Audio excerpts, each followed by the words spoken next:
नमस्कार, मी Pankaj Mahadik. SSM news मध्ये आपल्या सगळ्यांचं स्वागत आहे. सध्या वांगी जिल्हा परिषद गटाचं वातावरण जोरदार तापू लागलेलं आहे. या वांगी जिल्हा परिषद गटामध्ये नेमकं काय होणार, कोणाचं पारडं जड आहे आणि नेमकी एकूणच राजकीय परिस्थिती काय आहे हे जाणून घेणार आहे. आपल्यासोबत सामाजिक कार्यकर्ते शिंदे साहेब आहेत, त्यांच्याशी आपण चर्चा करणार आहे. तर नेमकी काय परिस्थिती आहे साहेब? नमस्ते. नमस्कार. एकूणच या वांगी जिल्हा परिषद गटात नेमकं काय वाटतंय, कशा पद्धतीनं म्हणजे राजकीय परिस्थिती आहे आणि कोणत्या उमेदवाराचं पारडं जड वाटतंय? वांगी परिषद गटात एकमेव म्हणजे कसं आहे, पृथ्वीराज देशमुख बाबा आणि संग्राम देशमुख भाऊ ह्यांनी जो उमेदवार दिलेला आहे, सुशांत महाडिक यांच्या सौभाग्यवती पत्नी स्नेहा महाडिक हा उमेदवार दमदार काम करणार आहे. आणि त्यांची छवी अशी आहे की आता राजकारणामध्ये ते प्रथमच आहेत. त्यांना समाजकारणाशिवाय राजकारणाचं काही माहीत नव्हतं. तर त्यांचं समाजकारण बघून भाजपने त्यांनी तिकीट मिळवून दिलेलं आहे, चांगलं केलं आहे. त्यांनी त्यांच्या गावामध्ये घ्या, गावाच्या आसपास घ्या, बऱ्याच लोकांच्या म्हणा, बहिणींच्या म्हणा, गृहिणींच्या म्हणा, महिलांच्या म्हणा, या सगळ्यांसाठी त्यांनी भरपूर केलेलं आहे. म्हणजे आपल्या पतसंस्थेच्या माध्यमातून त्यांनी कर्ज मंजूर करून छोटे उद्योग असू द्या, मोठे उद्योग असू द्या, लघु उद्योग असू द्या, ह्यासाठी त्यांनी मदत केलेली आहे. त्या माध्यमातून ते आपले घर वगैरे सगळे परिवार वगैरे चालवतात.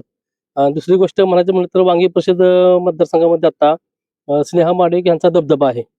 कारण त्यांचं बोलणं, त्यांचं सगळ्यांना भेटून त्यांच्या गोष्टी ऐकून घेणं, ते सगळं टिप्पणी करून घेत आहेत की हां, आम्ही निवडून येऊ किंवा न येऊ, पण आमच्यापाशी जी गोष्ट आली आहे तर आम्ही समाजकारणातनं का होईना पण ते करून दाखवू.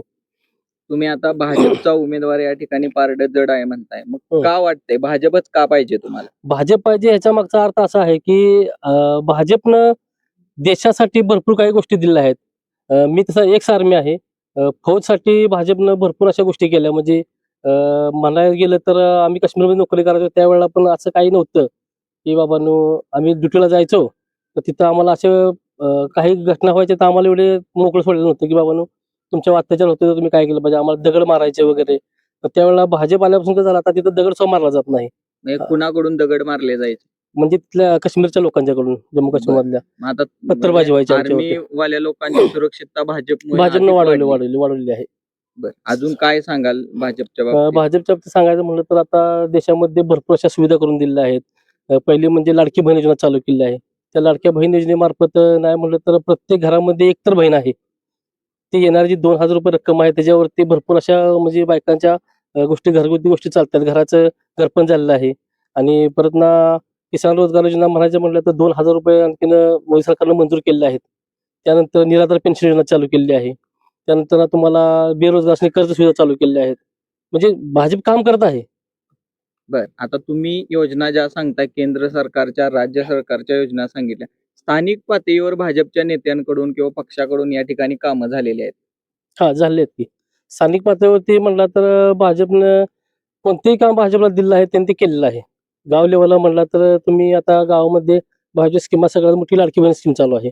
त्याच्या माध्यमातून माणसांना घरी आपल्या म्हणा किंवा जे शाळेत मुलांना जायला पैसे लागतात किंवा शिक्षणाला पैसे लागतात किंवा कपड्यांना पैसे लागतात.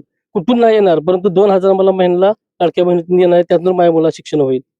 सुशांत महाडिक यांच्या कामाची पद्धत म्हणजे कशा पद्धतीनं आहे आणि त्यांच्या पत्नी उमेदवारी करत आहेत, तुम्हाला तो उमेदवार योग्य वाटतोय?